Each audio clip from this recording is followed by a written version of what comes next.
Hi guys, and welcome to another video. So now that the transfer window is now closed and everything's all sorted out and we have a settled side, a settled team, a Sunderland team, I thought that I would make a video and give my opinion on what I now believe to be our best starting 11. Now, the formation I'm going to use is something that we haven't really seen at all this season, but it's a formation that I know that Jack Ross is very much familiar with. Down below, I will leave a link to a video where Jack Ross does discuss a formation that he did use when he was back at St Mirren. It's one that he tinkered around with and he ended up really liking it, and it's a very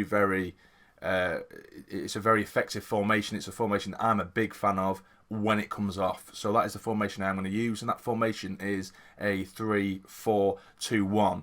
But with that, the two wingers, or the players on the left and the right hand side of that four in midfield, they will be pretty much wing backs. But these two players on each side will obviously need a lot of stamina, a lot of pace, they'll need a lot of drive, there'll be a lot of work. One of the most hard working, or two of the most hard working players on the team will be on the left and on the right, so that needs to be taken into consideration as well. So of course they have the goalkeeper, they have the three at the back, they have the force, they have the two central midfielders, the two wing backs who are going to be adjoining and becoming wingers at times, and then of course dropping back to full back positions as well. And then in front of them they're going to have a two sort of number 10 players, not out and out wingers, but sort of number 10s almost just behind the striker that will be up top by himself, but of course accompanied by the number 10 roles as well behind him. So of course this is all my opinion, guys.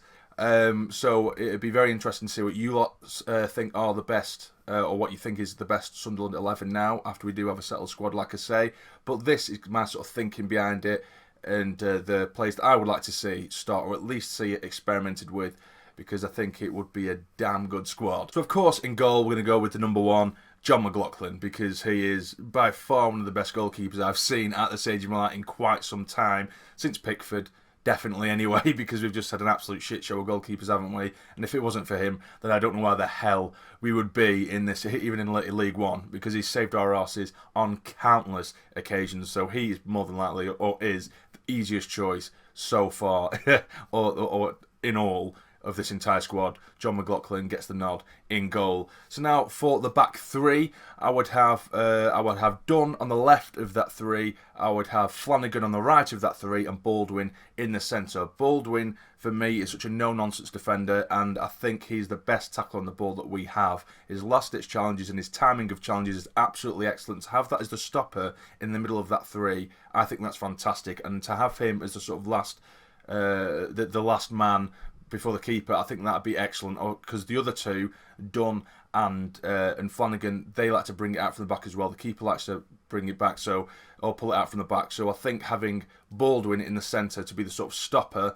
and the other two, Flanagan and Dunn, those two will be the players that collect it from the keeper and then start the attack off from there. Baldwin could do that as well, but I like Baldwin to be our sort of last line of defence, because he's an absolute brick shithouse in it, and it is class at those last ditch challenges. And he, like I say, he's the best tackler we have. Flanagan and Flanagan and Dunn, probably a little bit better on the ball than Baldwin, although still not great. But they can both do a job there. And to be fair, I think I prefer Dunn and Flanagan to both Ozturk and Leuven. So that would be my back three. Those are three I'd like to have at the back. Now, in terms of wing backs, or wing backs / wingers, I suppose, on the left it's a very difficult decision for me to make, because I feel like Oviedo, attacking wise, he's the best sort of wing back we could possibly get, or the best wing back we do have. But in Reece James, he's, I think, all rounded a better player.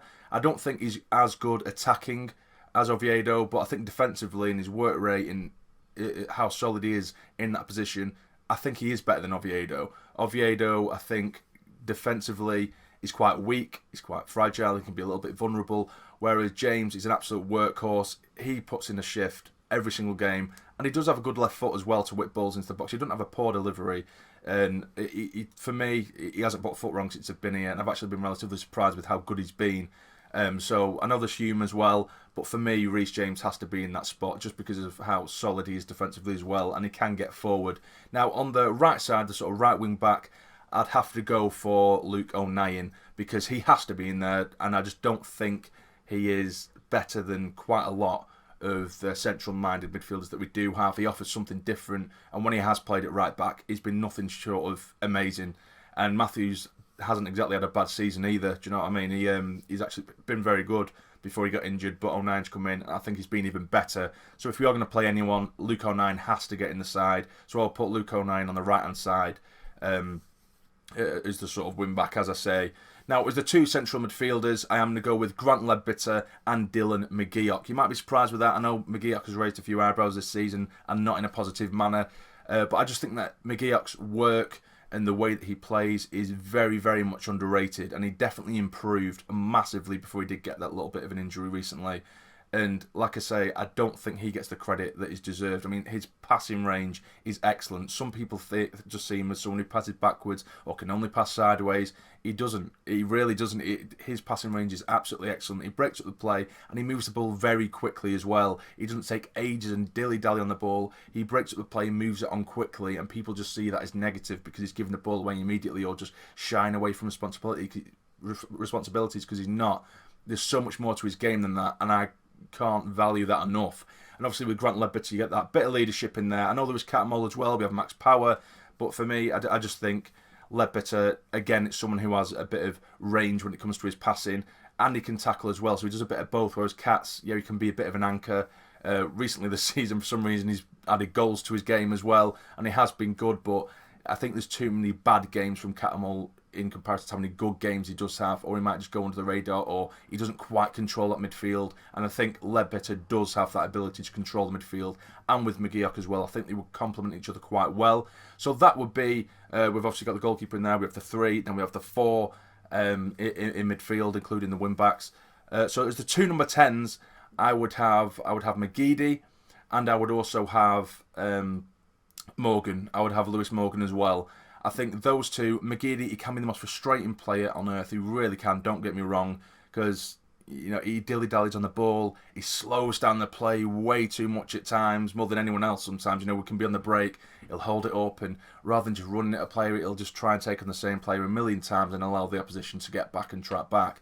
But he's saved our arse again countless times so far this season. Yes, he can mess around with the ball a bit too much, he can lose the ball, he can slow the play down, but he also comes up with moments of magic, which is something that you definitely need in this league. We're in a league that is sort of very physical. You can get games that are a little bit messy. You need someone who can pop up with that moment of magic, and McGeady has that in abundance. So McGeady gets in there for me, and with Morgan, we've only seen a little bit of him, but I just know how technically gifted he is. He's a very creative player. He has an eye for goal, and to have that behind a striker, that's absolutely perfect for me. And now, of course, for the striker, it's probably one of the more easier decisions because our strikers, we don't have too many options. Of course, we have Charlie Wyke, but for me, it's not that I'm not a fan of him. He's just not at his best, is he? And I think in this formation, it would work well if we had a full sort of out-and-out goal scorer and a poacher, particularly when you have 2 creative number 10s like McGeady and Morgan behind him. So, of course, it's going to be Will Grigg. And I think in this formation, he would get bags and bags and bags of goals. So that is how I would like to see it. So to sum up, I would obviously have McLaughlin in goal. I would have Dunn, Baldwin and Flanagan across the back. Now as the 4, we have on the right, we have O'Nien. On the left, we have Reece James. In the middle, we have Dylan McGeoch and Grant Ledbetter. And as the 2 number 10s in front of them, we have McGeady and Morgan with Will Grigg up top. So for me, I think that's probably the best team we could get in that formation. It's just a formation I would definitely like to see. Like I say, it is only my opinion. I think this would be a very, very solid side. Obviously, of course, it's very experimental with this kind of formation. We haven't had too much luck in the past in previous seasons with a 3 at the back. But I just think Jack Ross knows how to work it so well, and he's absolutely masterclassed it. And like I say, I will leave in the description, if you haven't seen it, the link to the video where he does in detail describe how he works that formation, because he knows what he's doing. And I think once he finds out the best players for these positions, I think that'll definitely be a route to go down with that formation. So that will be it, guys. You let me know what you think about that. Do you think it's a good formation? Do you think it's a good setup? Do you think it's a good lineup? And also let me know down below who you would have in your best Sunderland 11. So if you have enjoyed the video, please hit the like button for me. It'd be massively appreciated. And subscribe to the channel if you're not already to become a fully fledged member of the Sarny Army. But for now, you take care and stay jammy.